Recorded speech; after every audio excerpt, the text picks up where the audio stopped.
Welcome to another episode of Pop Screen, the Geek Show podcast dedicated to the good, the bad and the bewildering of movies by, starring or about pop stars. No, the podcast covers such a broad range of musical and cinematic genres, from country and western to hip-hop, from science fiction to documentaries. I'm your host, Graham Williamson. I write inlay booklets for Second Run. I'm a critic for The Geek Show and Horrified magazine and a filmmaker. And this week I've been joined by...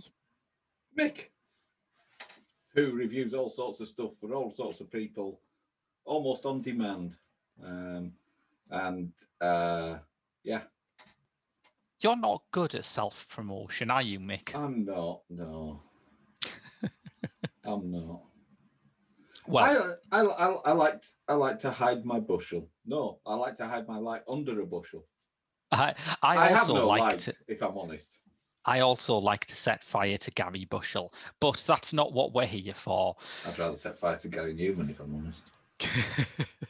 See if the paint on his hair melts. Normally, listeners, I try to make these introductions as impartial as possible, at most outlining a popular consensus rather than my own opinions, but this week it will be impossible. For this week, we are talking about Janelle Monae, an artist who, ever since I saw her deliver a ferocious James Brown-inspired funk workout on the David Letterman show 11 years ago, has seemed to me to embody everything that music ought to be. That's a sentence you don't get to use often enough, is it?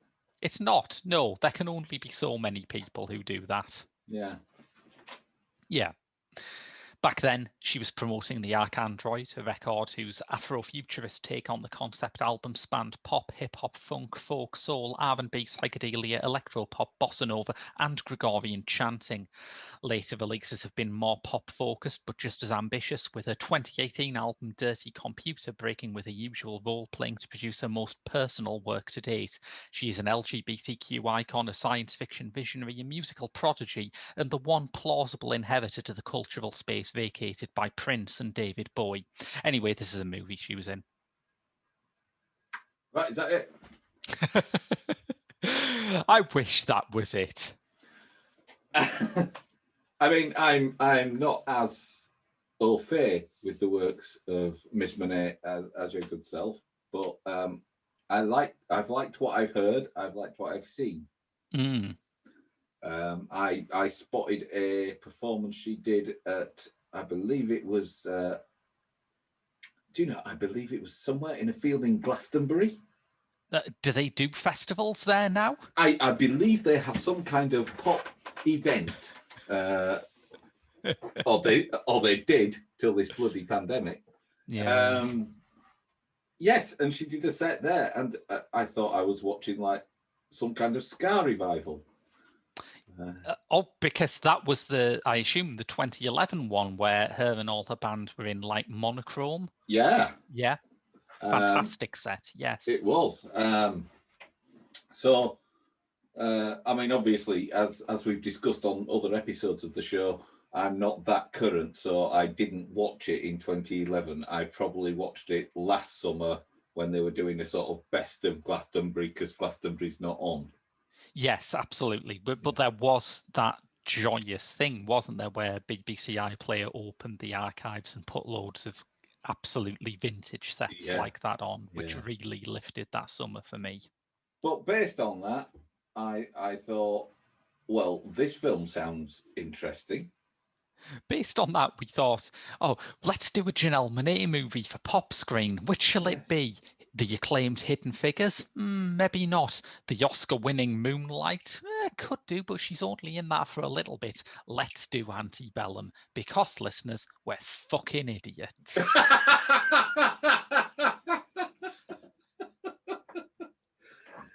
Now, let's be positive for a moment, if we can. Yeah. I think Miss Monae is pretty damn good in it. I would agree, yes. And I think, despite my feelings about the film as a whole, this is a challenging role. It certainly puts her through her paces more than Moonlight, which, wonderful film though it is, requires her to basically be nice to a kid, which, I'm sure she can do. But there is a lot of ground that she has to cover in Antebellum. Yeah. Now, I'm going to confess, I've actually watched the second 2 acts of this twice. The first time, it was because I'd been travelling and was watching it at the end of a quite tiring day. And I watched it again today just because I thought I might have drifted off and missed a bit. Oh, yeah, because that is exactly the feeling that I had. I thought, no, there must be something else here that I've not picked up on. And then you realise, oh, no, it is actually as banal as it looks. Now, again, on that air of positivity, when I was watching it the first time, I sat up and took notice because I thought the opening sequence was almost Kubrick-esque in its use of little dialogue and choreographed to the score. Yeah, I will say, while we're on a positive tip, that score is by Nate Wonder and Roman Janatha, who are alumni of Monae's own Wonderland Arts Collective.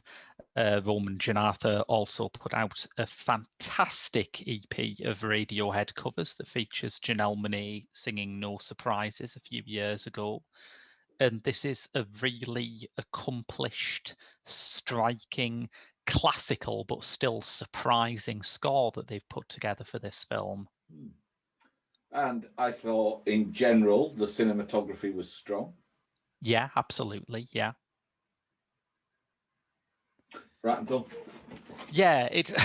I mean, before you said cinematography, my next point was going to be, it's almost, isn't it? Almost as if anyone who isn't directly tied to Wonderland Arts Collective really cocks up in this movie.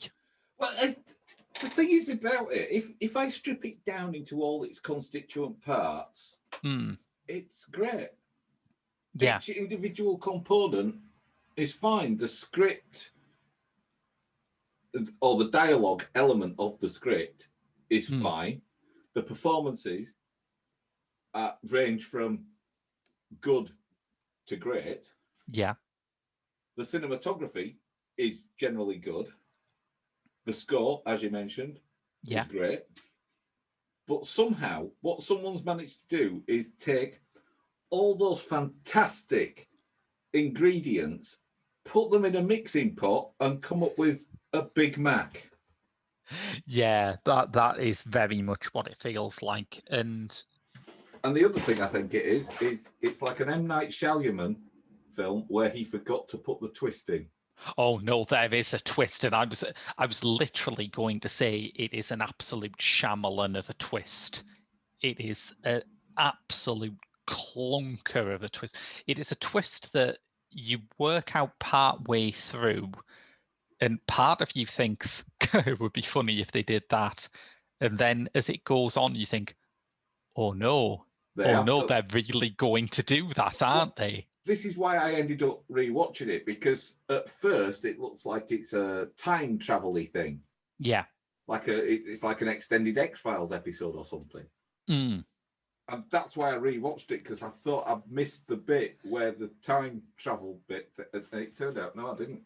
You didn't, no. Before we get too deep into this, we should basically explain the concept of it. And I think we should probably explain it by what the trailer looked like, because if there was one thing that was making people who aren't, like myself, clever and right enough to be obsessed with Janelle Monae excited about this, it was the fact that this has an incredibly strong trailer. And all the trailer promises you is that Janelle Monae is playing 2 roles here.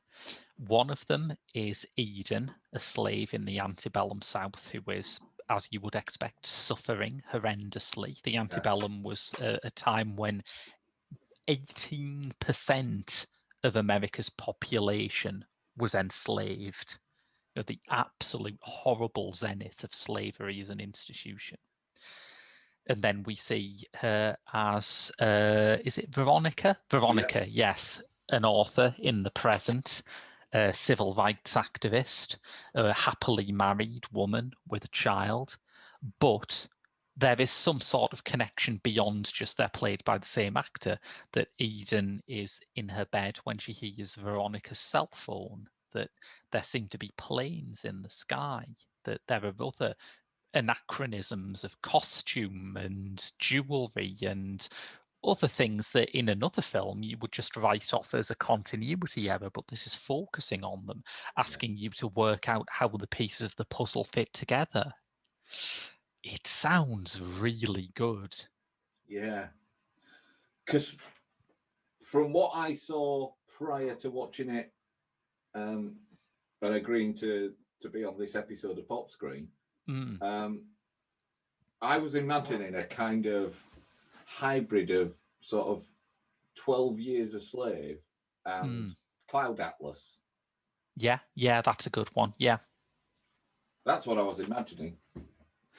12 Years a Slave is a good comparison point, not just because, obviously, you know, it's the thing that made Hollywood less squeamish about slave narratives. That's, you know, a huge part of why this film exists. But the other thing about 12 Years a Slave is if you think about all of the acts of violence in it, whether it's Chiwetel Ejiofor snapping and beating up Paul Dano, whether it's Michael Fassbender raping Lupita Nyong'o, whether it's the whipping scene at the end, they're horrible, but every single one of them pushes the plot forward. Yeah. The first 40 minutes of Antebellum are just wallowing in abuse. Yeah.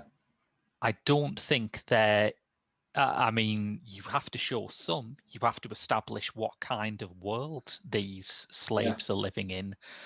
But it gets to the point where every time two characters go into a room, you think, all right, what's it going to be this time? Branding, whipping, rape? You know, how is this going to end? Because we know it's going to end badly, and it becomes really numbing and deadening. And I'm going to say exploitative in a way that I really don't think 12 Years a Slave is. Yeah.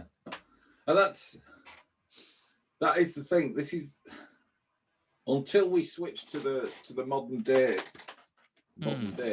piece with Veronica and her book tour.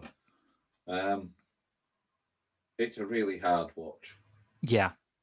It's not, as you say, it's not a watch where it's enlightening you to the conditions that these people were living in. It is exactly what you expect historic slavery to look like. Yes. Yeah. So it's.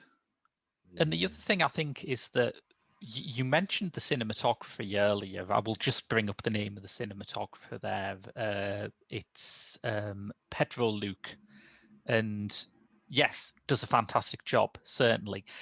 I think he is doing exactly what is asked of him in a very technically proficient way. I think the problem I have with the cinematography lies with the directors, Gerard Bush and Christopher Renz, who know that they want to show a lot of violence, but they don't seem to have thought about how that can bring us into a character. And the killer example of it for me is the scene where Kiersey Clemens' character miscarries in the cotton field. Yeah. And they choose to depict this by, I mean, what Clemens is doing is fine. Kiersey Clemens is a very good actress, and she sort of looks up and she clutches her stomach and she screams, and, you know, that's obviously a perfectly fine way of conveying this. But the camera is above her as she looks up, And as she screams, it begins sort of backing away in this really elaborate crane shot. Mm-hmm. And I just think that is the visual style all over. It gives you a horror and it makes it into this elaborate blockbuster shot. It literally takes you away from the character's pain as it happens. There is a lot of slow motion. I would say there are 2.5 Zack Snyder's worth of slow-mo in this film. Which, of course, the SI organisation have now established as the standard system of measurement for slow motion. The standard system of slow motion is the amount of slow motion Zack Snyder would use to show a character, say, getting out of bed and brushing their teeth. Yeah. Yeah. So I did think that despite the fact that cinematography is a technical marvel, it aestheticizes the violence in ways that, it's not like it's the only problem. I mean, the fact that Janelle Monae's character doesn't fucking speak until about the 20-minute mark is a bit of a problem in relating to her, I think. Yeah.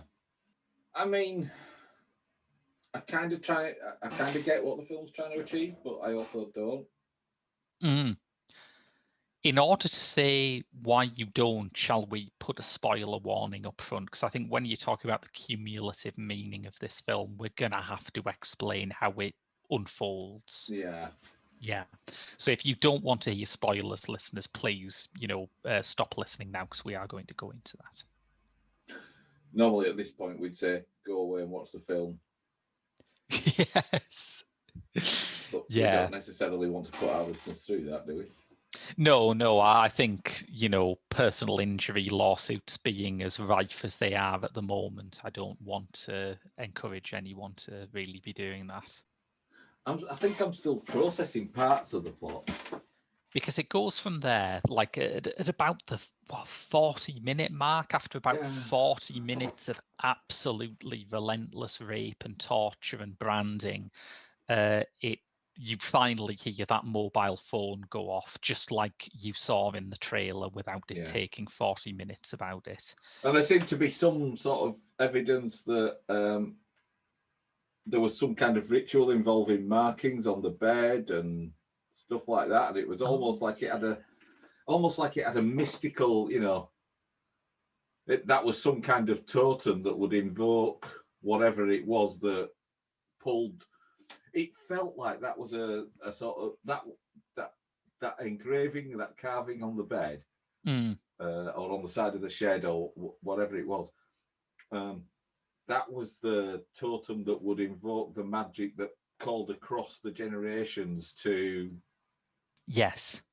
the modern day, to find Veronica and let her know what we assume is her ancestor is going through. Yeah, like some sort of bat signal. Thank you for bringing the toniness of this episode down to an acceptable level, by the way. You mentioned Zack Snyder. It's a fair point. Yeah, it's a fair point. Well made. Yeah. And we see Veronica go about her day-to-day life. We see her with her husband and her young kid, and we see her on a very sort of well recreated, I must say, credit where credit's due, a very well recreated American news show where she is arguing with an old white guy who is introduced as something like author and eugenics expert, and you think, if anything, sounds not racist enough for modern cable news. But I believe it's because Donald Trump wasn't available. Shoots his cameo, yes. There's a parallel universe, isn't there, where Trump never runs for president and he just carries on doing cameos in crap movies like he used to. I wonder what movies he would be most likely to turn up in. Of course, if you think about it, if you think about the infinite universes that there are in the multiverse theory, there's also one where he's the basis for the film Forrest Gump. I mean, it's technically possible, I guess. Yeah.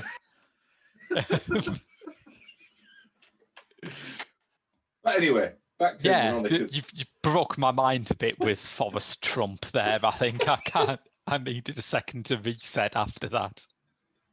Melania always said life was like a box of chocolates. A thing she had never experienced personally. Yes. Right. So yeah, she goes about her day-to-day life. She goes for a night out with her friends, one of whom is Gabri Sidibe, Oscar nominated for Precious, and who is now in this movie in the role of the only person who is allowed to have any fun in the whole thing. Yes, yeah. And it's, it's a responsibility that she takes on well. Yeah, absolutely. Yeah. I like Gabri Sidibe. I think that was the year that Sandra Bullock won her Best Actress Oscar, which I don't think anyone now thinks was the wisest decision. And I would say I would have been quite happy with Gabri Sidibe winning for Precious because she was really good in that film. Yeah. But hey, Oscars, what are they now? Oh yeah, of course. If I wanted to make a podcast complaining about every Oscar mistake, it would run for even longer than Cinema Eclectica did. But yeah, and here's the thing. I mean, I can understand why Bush and Rentz's imagining of 19th century chattel slavery is a bit thin, is a bit inspired by what they've seen in other movies. That's one thing. Their imagining of what a modern day successful professional woman might live like is also really scanty. Like they've seen at most maybe a movie and a TV show about this and just thought, yeah, we could write that. Yeah. Because she has a perfect home life, her career's going great, she goes out for a drink with her friends, and that's basically the limit of what we learn about Veronica. I mean, even really banal stuff like she doesn't have to argue too strongly with them when they say, no, I've got to be up early. Yeah. Everything's going great for her, and I suppose to drag it back to this movie's politics of representation, which I assume is what all of our listeners think two rapidly greying white blokes should be doing with their time, but we'll try and make this painless, listeners. It is one of those things where it's about the perfect victim, which I think is kind of maddening. It's like for what happens to her to be seen as awful by the viewers, her life has to be perfect. And you think, well, no, I'm capable of empathizing with someone flawed. I don't think anyone deserves that. I don't think you have to make her as much of a living saint for this storyline to have the impact. And that is the thing that gets bludgeoned home, isn't it? It's not only is she a successful author, not only does she have the perfect home life, but when she sells copies of her books at her seminars, 20% goes to education charities. I think she heals 3 lepers on the way out of the hotel.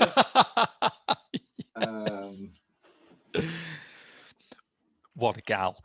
And the irony is that I already see Janelle Monae as being an essentially perfect human, and even I was begging them to tone it down a bit. But this is where we get into spoiler territory, because there is a sequence, an effective sequence, I will say again, looking for the positive, an effective sequence where her and her friends get 2 separate Ubers, and her friends end up singing along loudly to Juice by Lizzo, and she ends up trapped in this rather ominous car listening to Warm Leatherette by The Normal, which, as musical juxtapositions go, is great. I love that.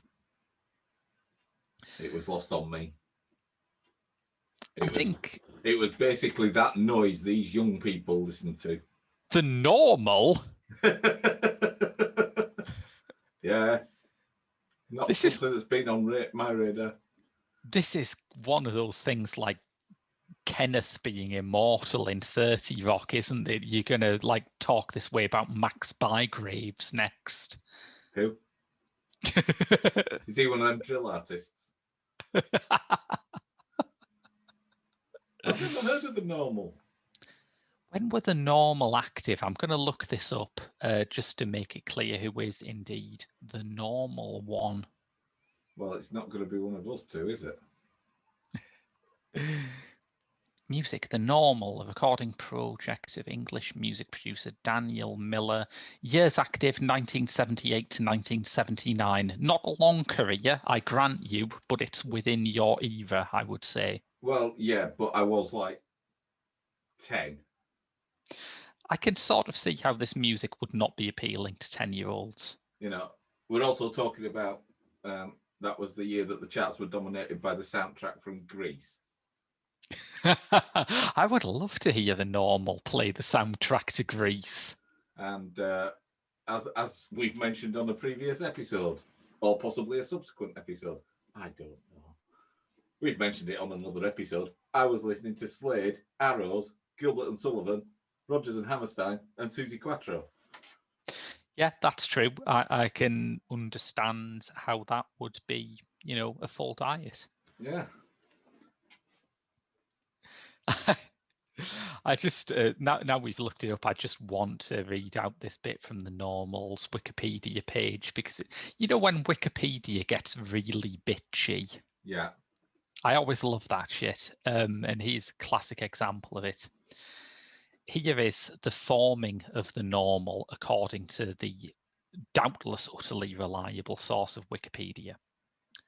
In 1977, Miller had split up with his girlfriend. A friend suggested that he read a book the friend himself had just finished. The book was Crash by J.G. Ballard. It's good already, isn't it? It is. He felt Ballard's writing took him 5 minutes into the future. The novel was to be a major influence in the music he would produce as the Normal. Miller was disillusioned by the fact that you needed to learn 3 chords to be in a punk band, so he decided to purchase a synthesizer. His thinking was that you only needed to learn to press 1 key on a synthesizer. And that is how Warm Leatherette was born. Right. I think, for me, any book that changes my life needs to take me more than 5 minutes into another timeline. But if you're constantly 5 minutes into the future, that's better than going 10 years into the future and eventually sort of catching up with yourself, right? I don't know. I mean, you know, for example, if I've just read a book that takes me 5 minutes into the future, I would have already known who the Normal was. That's not going to change my life. Being 5 minutes into the future can give you all sorts of vital information, like look out for that falling plant pot. You're not going to get that going 10 years. No, but by going 10 years into the future, I've missed not only the plant pot, but also the possible invention of hovering plant pots that cause no danger to passers-by. Okay, I'm going to put down the trump card here, right? Imagine if someone had said to you in 2011, do you want to go 10 years into the future? And you'd said yes. How utterly miserable would you have been seeing 2021? Well, quite, because I'd have had to watch Antebellum again. Well done for taking it back round. That was one of our biggest detours. Yes, I think.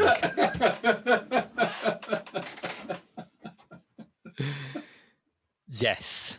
So they are in the car listening to Lizzo / The Normal, depending on which car you're in.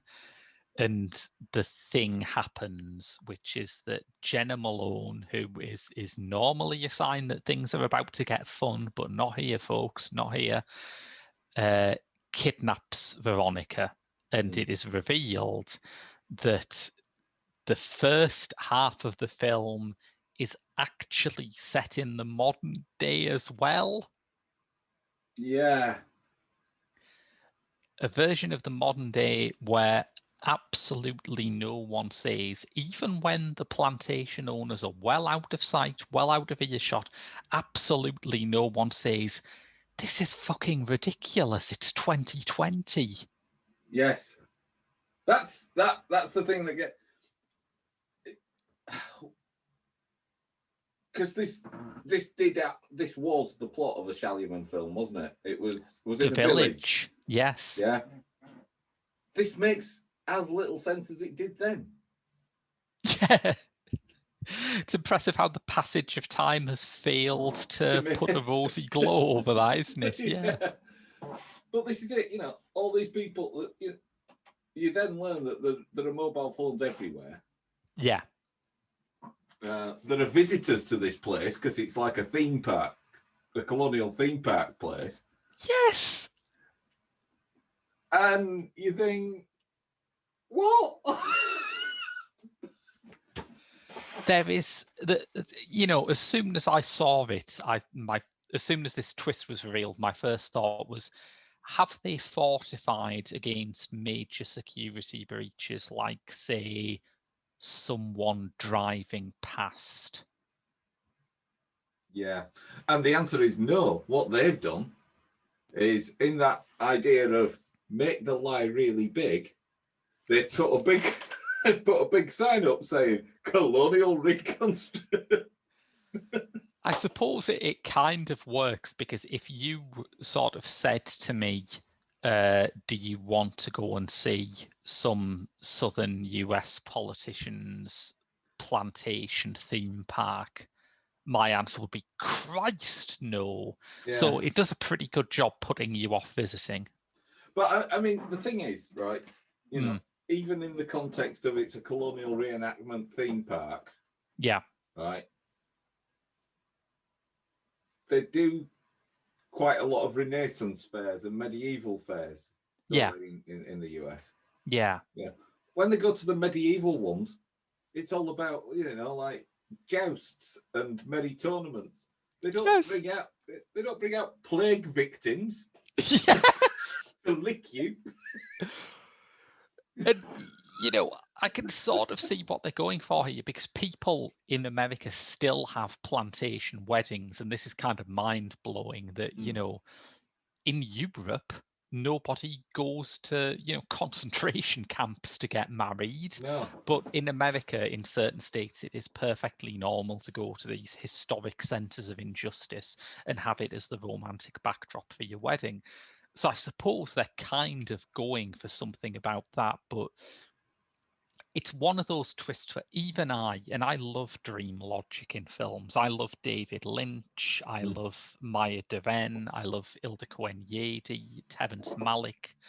I've even been known to enjoy a few products by Alejandro Jodorowsky, and I know he's a big favourite of yours, Mick. Well, I've never dabbled with his filmic exploits, but his comics have sort of scarred me for life. Yes, yeah. I don't think the films are going to turn you around. Because the comics aren't based on dream logic, they're based on 5-year-old logic telling a story.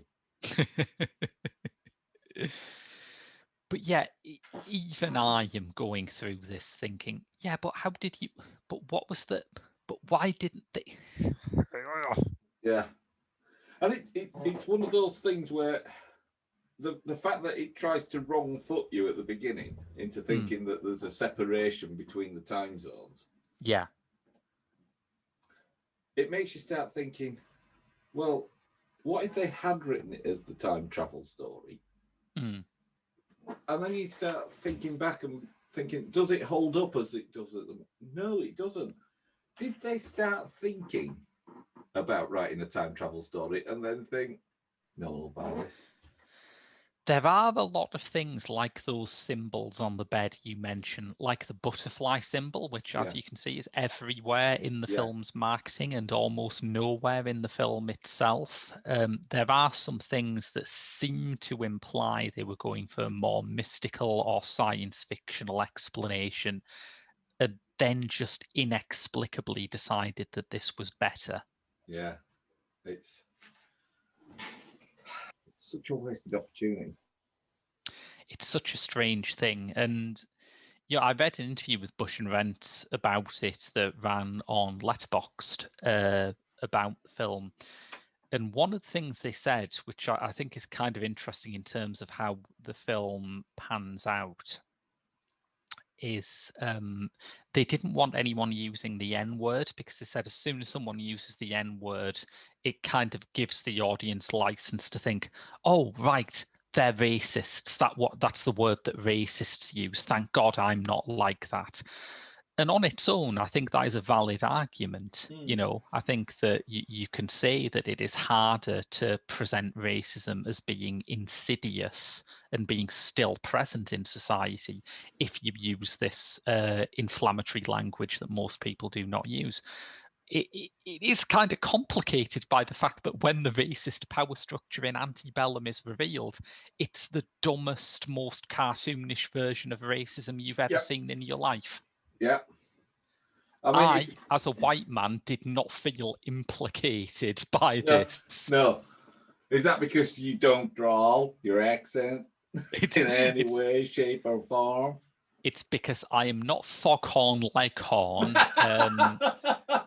Or the Colonel.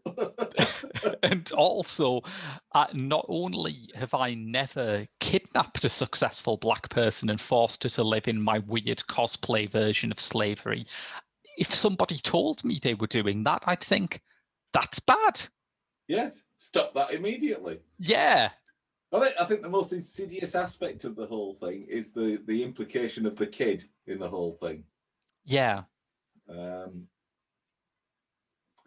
Or, you're painting this bad picture of the. I mean, maybe it wasn't that she wanted to take her to this place to be enslaved. Maybe she just really wanted that play date. Yes, maybe. But some people take that level of rejection quite badly. And, if you want to make a film about Jenna Malone stalking Janelle Monae, I'm also up for that. That also sounds better than this. What the hell? And that was the other thing, with the kid turning up in the lift with Veronica, there's an element of it that feels a bit Shining-esque. Yeah. And certainly some of the corridor shots, again, that parallel with Kubrick, some of the corridor shots where you just see legs going through. Yeah. Very strong stuff. Very strong stuff for no good reason. Yeah. That's the phrase that we should have been using from the beginning, isn't it? Antebellum. Very strong stuff for no good reason. Yeah. Well, actually, we could do that if we're synopsizing. We could, a slave works up for no good reason. Yes. Yeah. There was while we're thinking about what else this could have been other than the world's most overt kidnapping ring. Because aside from anything else, I mean, she's a successful author. People are going to notice. Yeah. She's got like speaking gigs and news channel gigs booked all across the country. Yeah. And they just take her. It's like, it feels like the kind of criminal plot that you write when you're obsessed with these weird kind of internet communities where people obsess over some celebrity changing their haircut and say, oh, what message is that sending out to monarch CIA mind controllers? It's like, in the real world, actual trafficking organizations, actual kidnappers do not do hand signals on magazine covers to let you know that they're operating. No. Not everything is a breadcrumb trail. No. And it feels...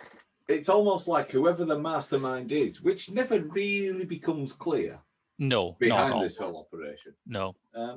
Once he figured out he could do face recognition on the mobile phones, he thought, that's it. That's my Clark Kent moment. Yes. But I can't see any possible weakness in this plan. Do you remember the Ian Fleming's novel version of Moonraker where Hugo Drax gets all of his employees to shave their head and grow a big, bushy mountain man beard.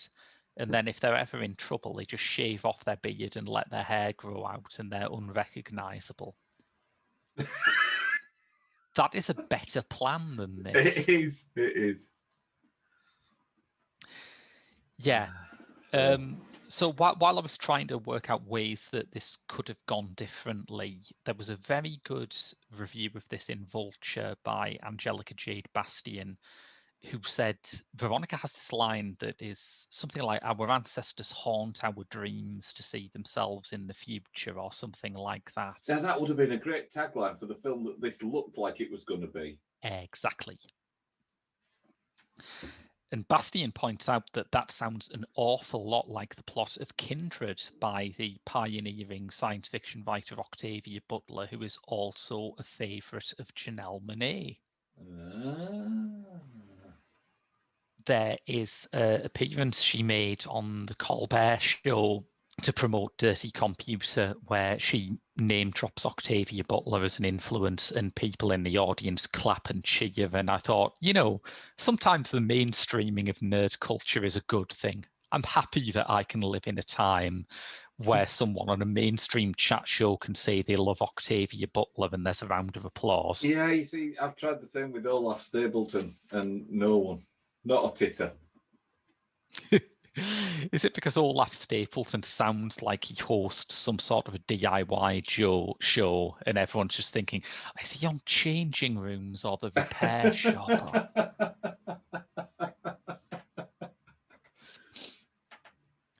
I think that takes it back to what I think is this movie's original sin, in that it takes Janelle Monae and it does, while offering her the opportunity to do interesting things, it does nothing interesting with her. Yeah, I thought you were going to say that this film takes Janelle Monae and does horrible things to her, both in camera and yeah, it does creatively. But yeah, but Moonlight is not a happy tale, and I think that film is perfectly respectful of its characters, including hers. Yeah, but and this is the thing. Bowie had a bit of a, because I know you like a Bowie mention. I keep it low key, but yeah, I'm a bit of a Bowie fan. Yeah. Bowie had a bit of a sketchy career with the film projects that he chose to do, didn't he? Yeah. And I think maybe Janelle is having a similar. Maybe this is her just a gigolo to Moonlight, the man who fell to earth. Yeah.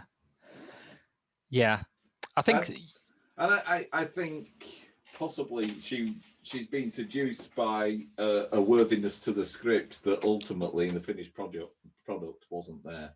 And how much of that is down to studio interference or whatever else might be, financial backers or whatever, I don't know. But maybe this is a watered down version of what she thought she was signing up for. Well, I think that's possibly true. I think the script has huge problems, but I will say this: you can't see the crane shots. I think she read this, and when you have those scenes of enslaved women miscarrying and being branded and being raped and being beaten, she did not know that every shot is going to be like a big beauty shot against this gorgeous southern sunset that really, for all it, like I say, it is technically very good, the constant urge to beautify the plantation rubbed me the wrong way.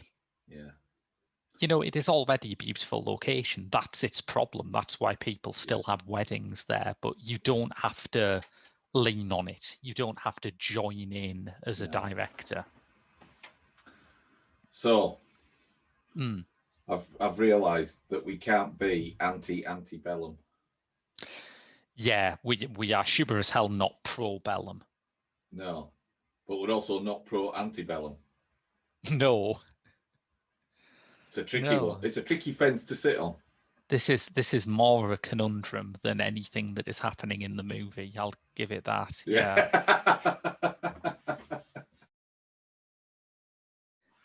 Yeah, it's ultimately, I think what we're looking at here is one of the problems that pop star movies always have to face, which is how do you get someone who, while they may be able to act, and I do think Janelle Monae is a terrific actress, Yeah. but while they are able to act, the set of associations that the audience has with them is not to do with acting. And how do you get them past that? Well, I think with again, I'm going to do it just because you're holding back. But Yeah. if you think about someone like Bowie, Yeah. the film projects tended to come during lulls between albums, and Yeah. he also had that way of sort of going away as Ziggy Stardust and coming back as Aladdin Sane, Screaming Lord Byron, and all those things. And although you knew it was Bowie, it was a different persona again. So the actual roles in the films were just another facet of that. I think it's a bit more different for a bit more difficult for someone like Janelle Monae because she's current, and by current I mean she's not doing films in lulls between music projects and tours. She's doing it parallel with. Yeah, that is quite odd, actually. That burst of activity that she had with Hidden Figures and Moonlight came not long before Dirty Computer. Yeah. So I just, and part of that is that modern recording techniques mean that you can, do an album without necessarily planting yourself in a fixed place for 6 months to. This is true. Bang Yeah. out the tracks. But I just wonder if maybe she sort of needs to take a look back and think, right, whilst it's absolutely on brand in terms of my ideologies and political motivations and things like that, is it on brand with the artist? Because again, a bit like Bowie, there's this sense of otherness with Monae. Yes, absolutely. Yeah. And I think, part of what you're saying there is seeing herself as an artist in all of its that term's breadth rather than just an actor or a singer, because I think she knows this, which makes this film even stranger. I think she knows that she represents culturally an icon of optimism in a time that does not have many of those. That when I think of Janelle Monae, I think of someone who isn't ducking tough questions and difficult issues, certainly not, but who represents a starry-eyed vision of how things can still change for the better. That is the ideology I get from her music. And while you can take that person and put them into the shoes of a character who is really suffering, I mean, it is acting, it's not her, but Bush and Rents don't even seem to have thought this might be an issue. No. And that's weird to me. Yeah. Well, I'm going off now to start a Kickstarter campaign to get a cinematic version of Olaf Stapleton's First and Last Men, but with a gender switched role designed for Janelle. Monae. Right. Here we go. Just, there you go. Thank you. And that's the magic of Zoom. Marvelous. We couldn't have planned that better. If you're listening to the audio version of this, listeners, you'll have no idea what went on there. But rest assured, it was a cinematic illusion worthy of Méliès. Marvelous. You're going to have to use that bit in the trailer. Yes, definitely. And then people will be really disappointed, a bit like anyone who saw the trailer for Antebellum. So yeah. No, I think that's covered it. Yeah, and I think we, like Janelle would want us to, we should end on a note of optimism that looks for the future, which is that you now have a tenor. Yes. Yeah. So if you enjoyed this podcast, listeners, you can give us a rating on your podcast provider of choice, maybe even write a review. It's the little things, but they do help. We also have a Patreon at www.patreon.com/The Geek Show, where you can get our other movie podcast Director's Lottery, you can get my Doctor Who reviews, and you can get a bonus episode of this podcast every single month. But until next time, lucky people. It's if anything, it's too much, isn't it? It's too generous. Yeah. But until then, that's been your lot from Pop Screen. I've been Graham. And I've been Mick. And we'll see you next week.